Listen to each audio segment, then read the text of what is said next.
c'est un petit signal qui me fait dire quand même que on est vraiment dans une phase de marché qui est un peu exubérante, je trouve, vraiment. Et il faut faire attention.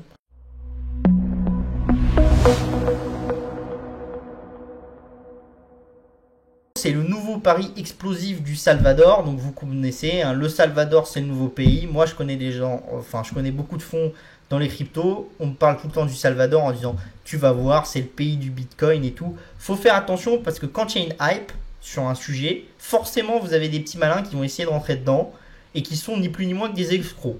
Je pense que le président du Salvador, c'est intéressant pour lui parce que ça règle un problème de sous-bancarisation.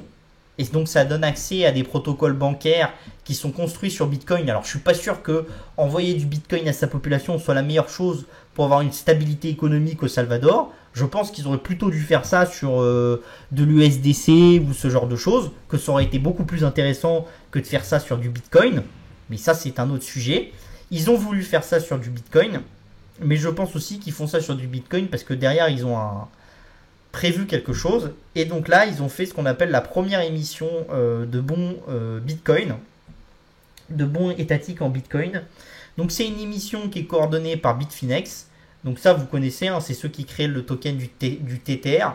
Ils ont beaucoup de problèmes avec les autorités américaines. Donc ça, il faut faire attention, parce que c'est des gens qui sont un peu complexes, ils sont situés dans des paradis fiscaux et tout, dans des paradis fiscaux et tout. Donc déjà, avoir comme arrangeur d'un bon d'État un acteur comme ça et pas une grande banque, c'est déjà un sacré red flag, surtout que c'est leur premier. Et arranger des bons d'État, c'est pas si facile que ça. Ça vous demande vraiment de contrôler le fait que les gens, que l'État va bien payer, ce genre de choses. Et surtout, ce qui est intéressant, c'est que le taux au Salvador, sur les marchés, pour émettre pour le gouvernement salvadorien, c'est 13%. Le coupon du Bitcoin Bond, il sera de 6,5%. Donc ça permet à l'État du Salvador, en jouant sur le Bitcoin, de se dire je vais emprunter 2 fois moins cher que sur les marchés classiques. C'est quand même vachement intéressant. Surtout, l'idée de ce prêt, c'est de faire deux choses qui me paraissent un peu ahurissantes. 50% de ce prêt, ça va constituer les réserves en Bitcoin du pays. Et les autres 50% du prêt, ça va constituer une mise de fonds pour ce qu'ils appellent la Bitcoin City. Ils nous ont pas vraiment dit grand chose dessus. Je vous avouerai que 500 millions de dollars pour créer une cité de zéro, c'est quand même pas si important que ça, hein. Quand vous voulez créer une ville de zéro et que vous voulez vraiment quelque chose qui ait la capacité d'attirer des investisseurs internationaux et tout, ça a un certain coût. C'est pas avec simplement 500 millions de dollars que vous y arrivez, hein.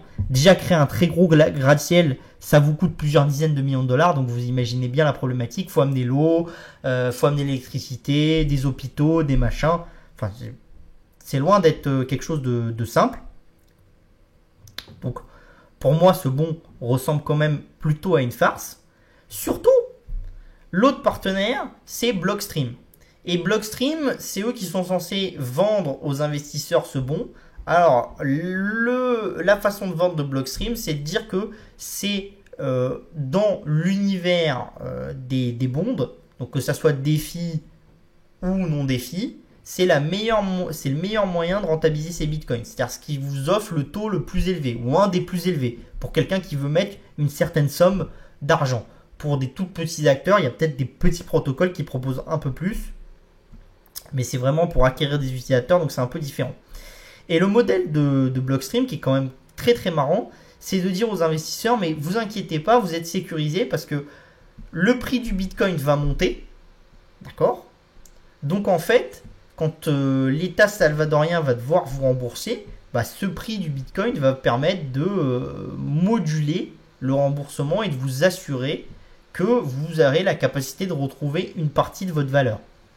Donc c'est quand même un peu gonflé, on va dire. Je pense que clairement on peut dire que c'est pas un bon signe pour l'univers crypto. D'accord ? J'ai vu des gens dire c'est le premier, vous verrez après d'autres grands pays feront comme ça et tout.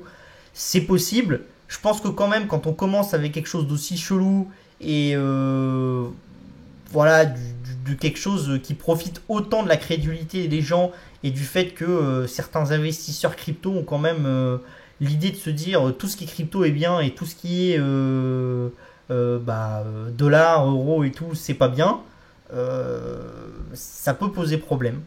Donc peut-être que en achetant ce bond, on fait peut-être une erreur. On parie à coup sûr sur un méga bull run du Bitcoin, ça c'est sûr. Mais il faut faire très très attention. C'est un petit signal qui me fait dire quand même que on est vraiment dans une phase de marché qui est un peu exubérante, je trouve. Vraiment. Et il faut faire attention.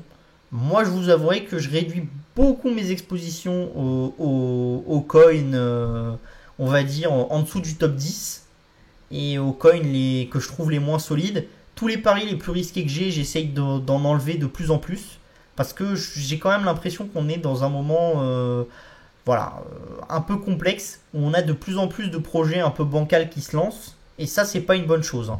Alors après, peut-être que va y encore y avoir une jambe de hausse avant l'explosion. C'est possible, je peux pas vous le dire. Mais en tout cas, y a des signes qui me font dire qu'il faut quand même se sécuriser sur cette typologie d'actifs. Là, vous avez les recherches de Google. Donc vous voyez, hein, on n'est pas en bulle sur le Bitcoin. Parce qu'en théorie, on est en bulle quand les pics de recherche est vraiment haut. Et là, vous voyez qu'on n'est pas vraiment très haut. Par contre, on est quand même encore très très haut sur d'autres secteurs. On n'y est pas encore sur l'Ethereum. Ethereum et Bitcoin sont assez bas. Mais par contre, tout ce qu'il reste, NFT, Coinbase, Uniswap, vous avez des choses qui sont très très hauts. Et quand vous prenez d'autres protocoles, d'accord, des choses comme PancakeSwap, ce genre de choses, vous êtes sur des choses encore plus hautes. Donc il faudra faire attention parce que il y a quand même de plus en plus d'altcoins qui sont très hauts dans les recherches Google. Et généralement, quand on est trop haut dans les recherches Google, c'est qu'on approche très fortement du pic, hein, et qu'on a beaucoup de spéculation. Et surtout, quand on a une très forte spéculation, c'est-à-dire sur les altcoins, généralement, après, c'est suivi d'une correction globale des marchés. Parce que vous avez des abus, vous avez des gens qui créent des protocoles un peu pourris.